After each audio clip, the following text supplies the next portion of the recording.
स्वागत है पप्पू जी आपका। हमें तो लग रहा था कि आप अपनी वो बुलेट प्रूफ लैंड क्रूजर से आइए, वो हम देखना चाहते थे कैसी गाड़ी है। आप आ गए बुलेट से।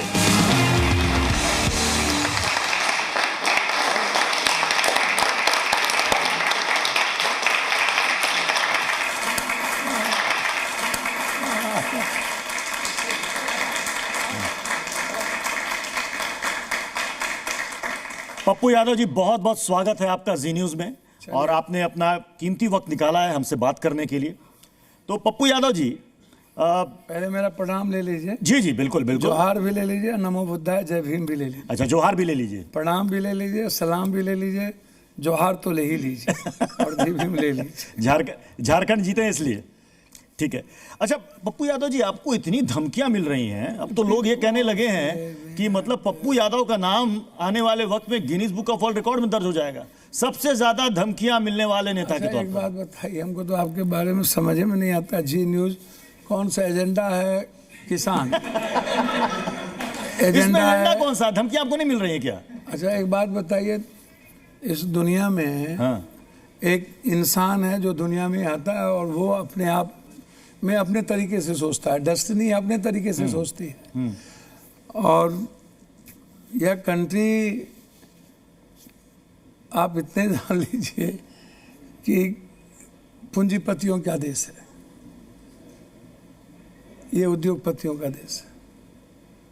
हर चीज परोसे जाते हैं, उस पर मत जाइए। जाइए किसान कितने दिनों से पंजाब में बैठा है, किसान को लाठी क्यों चल रही है उत्तर प्रदेश बॉर्डर पे। आप बात करिए संभल में क्या हुआ, बात करिए ईवीएम का क्या है, बात करिए बांग्लादेश की स्थिति क्या है, बात कीजिए कि क्वेश्चन लीक आउट क्यों हो रहा है। कल भी बिहार में क्वेश्चन लीक आउट हुए हैं। आप मरेंगे हम, चिंता आपको क्यों हो रही है भाई? आप आकर के मीडिया से कहिएगा कि साहब मुझे धमकी मिल रही है। मीडिया से तो कभी नहीं कहा। और आप वहां पर दिखाइएगा कि देखिए साहब ये मोबाइल पे मुझे रिंग आ रहा है बाहर से। सर आपको धमकी नहीं मिली क्या? सर मीडिया को कभी नहीं कहा, मैंने प्रशासन को कहा है। पागल है हम मीडिया को बोले? मीडिया किसी का होता है क्या? आपने जी न्यूज से बातचीत में आपको आपने कॉल भी दिखाया था कि देखिए इसी वक्त कॉल आ रहा है मुझे। जी न्यूज ने हमसे कहा बात क्या है, प्रशासन को भेजा। आपने उसी वक्त दिखाया भी कि आपको कॉल आ रहा है। मतलब आपको मेरे से व्यूअरशिप बढ़े तो ठीक, पप्पू यादव से आपकी टीआरपी बढ़े तो ठीक।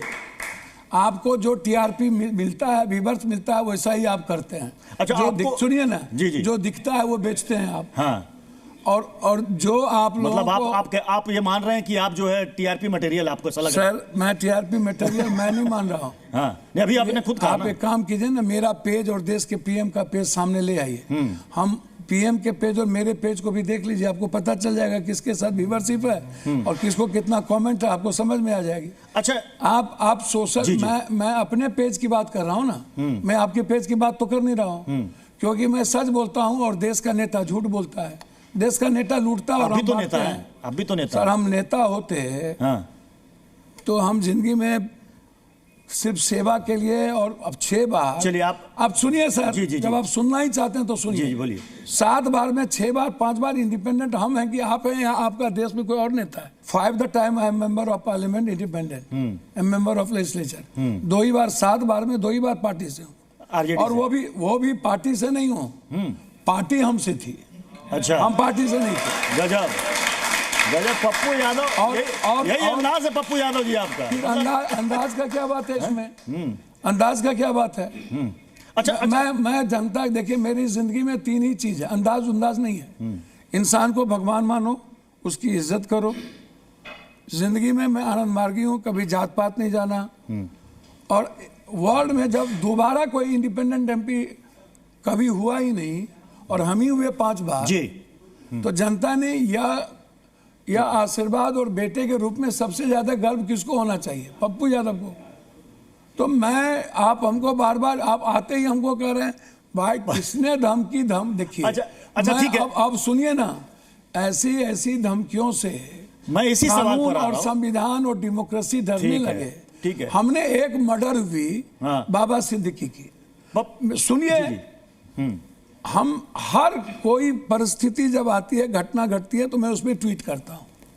पहला आदमी हूँ, कोरोना आया सबसे पहला आदमी हूँ देश के हर अस्पताल गए, हर आदमी की मदद की। सब कोरोना से डर रहा था, हम अकेले कोरोना को डरा रहे थे। हमको ना मुंह में चोर की तरह मास्क तो लगे नहीं थे, हाथ में फलना, हम तो बांट रहे थे। हम तो रेमडेसिविर ऑक्सीजन सब बांट रहे थे। आपने लोगों के लिए काम किया, वो हमने देखा भी। और सुनिए ना सर, हमने देखा भी। बाढ़ में मेरा ब्लड इन्फेक्शन हो गया। हाँ। तब भी हम बाढ़ के बीच थे। भुज में भूकंप आया। आप जिस बात को लेकर के आप जब हम कोरोना चूंकि चर्चा में पप्पू यादव जी चर्चा में सुर्खियों में आप चर्चा में हमको लगा आप आइएगा हाउस में क्या हुआ। जी आइएगा उन मुद्दे पर क्या हुआ, हम उन मुद्दों पर भी बात करेंगे पप्पू यादव जी। आ गए लेकिन धमकी आपको मिली, आप उस पर अच्छा एक बात बताइए पप्पू यादव जी, आप एक लोकप्रिय नेता हैं, चिल्लर को मत बढ़ावा दीजिए। आप एक लोकप्रिय नेता हैं, आपका अपना रौला रहा है, आपका एक दबदबा रहा है। भैया एक बात सुनिए, लॉरेंस फिर वही बात मैं आपको बार बार कहता हूं, जब तक वो अपराधी माफिया कोई भी तब तक वो आगे नहीं बढ़ता जब तक उसका सिस्टम सपोर्ट नहीं करता। हर गलत आदमी, बड़े ताकतवर आदमी, पैसे कमाने वाले के पीछे सिस्टम होती है, आप इसको जान लीजिए। आपको लॉरेंस से धमकी मिल रही है किसी और से? फिर वही बात मैं बार बार कहता हूं आपको, भाई लोग जानना चाहते हैं, आप सांसद हैं। अच्छा किससे आप जमीन से जुड़े नेता बोला कि आप बेबाक नेता हैं। हमने आपको कहा, एक ट्वीट हमने की घटनाक्रम में कि क्या डेमोक्रेसी, कानून, संविधान और देश से भरा कोई व्यक्ति हो जाए तो फिर उस देश की जो वैल्यू है, उस देश का जो एक वेव है वो खत्म होगा, कमजोर पड़ता है। इसलिए कोई व्यक्ति बड़ा नहीं हो। अच्छा ये मैं नहीं कह रहा हूं, 3 दिन 4 दिन पहले अरविंद केजरीवाल जी का विधानसभा में एक बयान आप पढ़ लीजिए, सुन लीजिए। उन्होंने कहा कि दिल्ली को अशांत करने में किन की भूमिका पीछे में है। फिर कनाडा ने क्या कहा, कनाडा के पीएम ने, आप वो भी जान लीजिए। और यूरोप ने क्या कहा, यूरोप में किसकी गिरफ्तारी है वो भी जान लीजिए। मुझे कुछ नहीं कहना, मेरी चिंता आप छोड़ दीजिए। अच्छा पप्पू यादव जी, आप सबके हैं और सबकी मुसीबतों में आप सबका साथ भी देते हैं, ये लोगों ने देखा भी है। लेकिन चुनाव में जब आपकी उम्मीदवारी की बारी आती है तो कांग्रेस आपसे किनारा कर लेती है। अच्छा एक बात बताइए, कब का बीत गया, आज अरे आपने पार्टी बनाई थी। खोदते रहते हैं आप लोग, हर पुराने चीजों को खोदने की आदत क्यों रहती है? भैया हम अभी कांग्रेस के एसोसिएट मेंबर हैं। हाँ। हम कांग्रेस ने हमको एक जिम्मेदारी दी। हेमंत जी हमारे परिवार के तरह थे, हमने झारखंड में काम किया, झारखंड में संथाल परगना में हमने कोशिश की इंसानियत मेंटेन रहे, हिंदू मुसलमान ना हो। तब से 4-5 महीना आगे हो गए।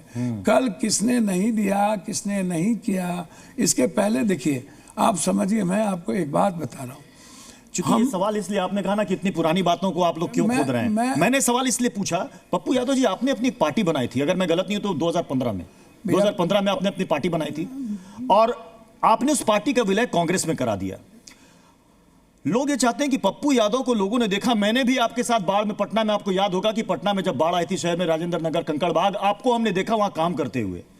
आप खुद तो जीत जाते हैं, वो भी ताल ठोक के जीतते हैं कि मैं जीतूंगा और जीत जाते हैं, लेकिन अपने उम्मीदवारों को नहीं जिता पाते। ऐसा देखिए 2-3 बात समझिए, नीतीश कुमार अकेले लड़े थे तो कई लोग जीते थे, और बीजेपी अकेले चुनाव लड़ेगी तो कितने चुनाव जीतेंगे? आप बीजेपी को लड़ा दो, महाराष्ट्र में शिंदे और अजित पवार के अलग लड़ा दो। पप्पू यादव से ये सवाल क्यों करते हो? नीतीश कुमार जी को अलग लड़ा दो। अभी आप एक बात समझो, जब कोई सत्ता में 10 बार आ जाता है या 2 बार आ जाता है, फिर यदि वो किसी सामाजिक व्यवस्था के साथ संतुलित करता है तो उसके साथ सामाजिक चीजें ग्रोथ करती है। यहाँ से कोई सवाल, बिल्कुल छोटा सवाल रखिए। बहुत छोटा सवाल है पप्पू जी। सबसे पहले आप जमीन से जुड़े हुए नेता हैं, मेरा 2 सवाल है एक ही साथ है। जमीन से जुड़े हुए नेता हैं, आप अपनी पार्टी का उसका विस्तार नहीं कर रहे हैं, और दूसरा सवाल यह है कि आपको सड़क से संसद तक मैंने निडरता से और स्वतंत्रतापूर्व बोलते हुए देखा है। सर क्या वजह है? आपकी आवाज दबाने की कोशिश कर रही है, धमकियां देके आपको डराया जा रहा है, वजह क्या है? वजह जानना चाहता हूं। अब विस्तार क्यों नहीं कर रहे हैं आप? एक तो इस देश में जाति व्यवस्था और हिंदू मुसलमान जितना हॉबी हो चुका है, और मनी कंज्यूमर पॉलिटिक्स में जितना हम हो चुका है, तो मेरे पास एक मनी नहीं है। दूसरा चीज, उतना ही जमीन था जितना हम बेच करके लोगों की बांटते थे। तो पार्टी के विस्तारित के लिए एक कोई वैचारिक ताकत की जरूरत पड़ती। छोटा सवाल जल्दी से। सर, एक तरफ तो आप मांग कर रहे हैं कि आपको सुरक्षा चाहिए और फिर जब कभी मिलने लगती है तो आप कहते हैं कि नहीं चाहिए। अब आप चाह क्या रहे हैं? नहीं, सुरक्षा हम मांग नहीं, सुरक्षा हम नहीं मांगा। आपने सवाल पूछ लिया। सुरक्षा हमने नहीं मांगा। जब एक सवाल आई, मैंने चिट्ठी लिखा है अमित शाह जी को। सुरक्षा देना ना देना उनकी जिम्मेदारी है। मेरा नाम शामीन बानो है, मैं जामिया मिल्ला इस्लामिया की स्टूडेंट हूँ। मेरा सवाल ये, संभल में जिस तरह से घटना हो रही है इस पर आप क्या कहना चाहते हैं? देखिए, एक बात समझिए, बहुत क्लियर है। बड़े मुद्दों को भटकाने के लिए इनके पास, देखिए ये मुसलमान 18 करोड़ है और 123 करोड़ में सिख, बौद्ध धर्म, सनातन सब है। कोई भी कमजोर जाति जिस गांव में ज्यादा जाति है उससे नहीं लड़ता। एक दूसरी बात, कोई न कोई परिस्थिति पैदा की जाती है नफरत पैदा करने के लिए। दो, तीसरी, 11 सालों के बाद भी देश का सनातन या हिंदू खतरे में है तो पैदल यात्रा वाले बाबा और इस सरकार को चुल्लू भर पानी में मर जाना चाहिए। दो, पप्पू यादव जी, अभी संभल का जिक्र आया तो संभल को लेकर विवाद में कई नेताओं के बयान भी सामने आए। अखिलेश यादव, तेजस्वी यादव ये कह रहे हैं कि ये सब बीजेपी वाले करवा रहे हैं। क्या पप्पू यादव को भी यही लगता है कि सब बीजेपी करवा रहे हैं? बीजेपी वाले नहीं करवा रहे हैं। मोदी जी और जोगी जी के बीच हम बड़ा चल रहा है। कौन बड़ा? हम बड़ा तुम बड़ा, हम बड़ा तुम बड़ा। हिंदू का कौन बड़का नेता? ये कोई बीजेपी तीजेपी नहीं है। तो संभल की हिंसा किसने करवाई? आपके पप्पू यादव की नजर में किसने करवाई? भैया हद हो गया। जोगी जी के डर से कोई कुछ बोल सकता है? तो जब जोगी जी के डर से कुछ होता नहीं है तो जोगी के बगैर कुछ होता है? अच्छा, मैं अगले सवाल पर आता हूं। आरएसएस प्रमुख ने कहा कि 3 बच्चे हो तो अच्छे हैं। ममता सरकार के मंत्री ने कहा कि 4 बच्चे हो तो अच्छे हैं। पप्पू यादव की नजर में क्या अच्छा हम है? कह रहे हैं 10 बच्चे हो तो अच्छे हैं। 10 बच्चे हो तो अच्छे हैं। अरे भैया मेरे, ये क्या क्या बोलता रहता है लो पगला की तरह। कभी कहता है जनगणना जनसंख्या नियंत्रण, तो करिए जनसंख्या नियंत्रण। जनसंख्या नियंत्रण का सबसे बड़ा उपाय है हर परिवार को 1 लाख से 2 लाख रुपए के महीने का इनकम, एजुकेशन अवेयरनेस और राजनीतिक सामाजिक बैलेंस। एक अगला सवाल ये कि आप कहते हैं कि देश में बाबा लोग आग लगाने का काम करते हैं। बाबा बागेश्वर जब यात्रा निकाल रहे थे तब आपका ये बयान आया था। कई लोग कहते हैं कि पप्पू यादव इस तरह के बयान इसलिए देते हैं कि उनको सनातन से कोई लेना देना नहीं है। किसका नाम ले लिए? कल पैदा आचार्य धीरेन्द्र कृष्ण शास्त्री का नाम लिया हमने। कौन है? आप नहीं जानते हैं? कौन टाइप का आदमी है? कब आया था? बागेश्वर धाम के पीठाधीश्वर हैं।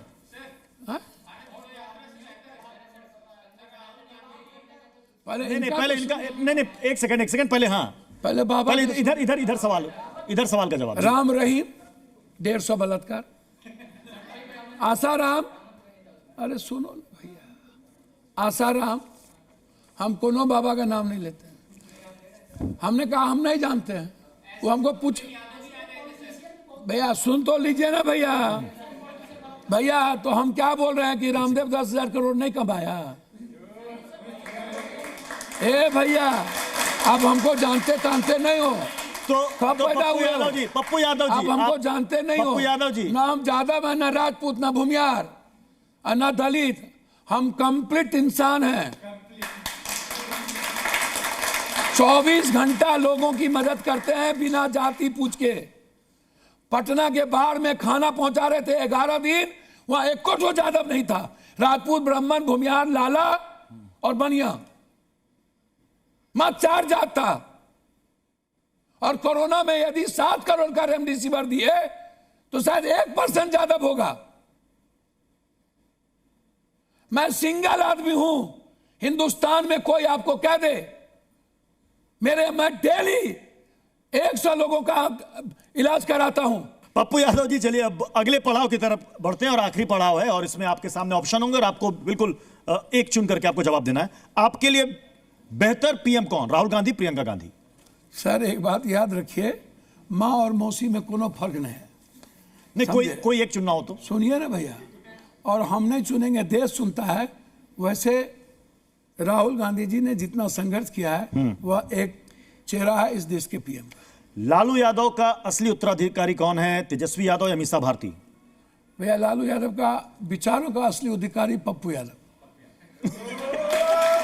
लालू यादव के विचारों का असली उत्तराधिकारी पप्पू यादव। पैसा ना तेजस्वी, वाला, ना मीसा भारती, कोई पैसा वाला, घर वाला, परिवार वाला, भाई बहन, सब भाई बहन। अच्छा, बिहार के लिए बेहतर कौन है, नीतीश कुमार या लालू यादव? सर अब नीतीश कुमार जी व्यक्तिगत हम भाई है मेरे, हम मुख्यमंत्री बनाने में हमारी भी भूमिका थी। लालू यादव बुजुर्ग हो गए, संघर्ष के प्रतीक रहे हैं। अब नीतीश कुमार जी जब अशोक चौधरी खड़ा होता है तो उसका चेन खेलता रहता है बोलने का। अब नीतीश कुमार जी की उम्र भी हो चुकी और जो स्थिति है नीतीश कुमार जी के, वह अब पॉलिटिकल क्रेडिबिलिटी जितनी समाप्त हो चुकी है। मैं चाहूँगा लालू यादव नीतीश कुमार मार्गदर्शक बन के रहे बिहार के लिए, वो ज्यादा मतलब दोनों अच्छा में से है। कोई भी नहीं? नहीं, मतलब आपके मुताबिक बिहार में दोनों में से कोई भी बेहतर सवाल ही नहीं नहीं उठता सर, सवाल अब ही नहीं। उठता। ठीक है। अब नहीं। अच्छा, पीएम मोदी का उत्तराधिकारी कौन, योगी आदित्यनाथ या अमित शाह? सर अमित शाह जी तो दुनिया जग जाहिर है, योगी जी कहाँ से हो जाएंगे सर? यहाँ पर तो आपने फट से जवाब दे दिया, लेकिन बिहार के मसले पर आपने कहा दोनों बिहार में में तो बोलबे किए सर। अच्छा। कि लालू यादव जी, नीतीश जी, दोनों आदमी की उम्र खत्म हो चुकी है जी। और चीजें अब कुछ बेहतर है नहीं, खाली पैर छूते रहेंगे। नरेंद्र मोदी जी का सबका पैर छुए ना, कहाँ दिक्कत है? ठीक है, लेकिन थोड़ा क्रेडिबिलिटी बचा के। अगला और आखिरी सवाल कि वक्त की तरह क्या सनातन बोर्ड भी बनना चाहिए जिसकी मांग हो रही है? सर आंख बंद करके सब बोर्ड बने, सब बोर्डों का सम्मान हो तो बोर्ड। तो मतलब आप सनातन बोर्ड बनाने की मांग के खिलाफ नहीं है? कहाँ क्यों खिलाफ रहेंगे? बोर्ड बने ना भाई, क्या क्या बोलते रहते हैं। बोर्ड में किसान भी हो, लिटरेचर हो, पढ़े लिखे लोग हो, बोर्ड में कोई बाबा नहीं हो। बाबा नफरत का और देश के बंटाधार का जड़ है, ये आप समझ लीजिए। चलिए पप्पू यादव जी, बहुत बहुत शुक्रिया आपकी बेबाकी के लिए, और आप अपना कीमती समय सत्र से निकाल कर आए और हमारे सवालों का जवाब दिया। बहुत बहुत धन्यवाद। एक बार फिर से जोरदार तालियों से पप्पू यादव जी का स्वागत कीजिए।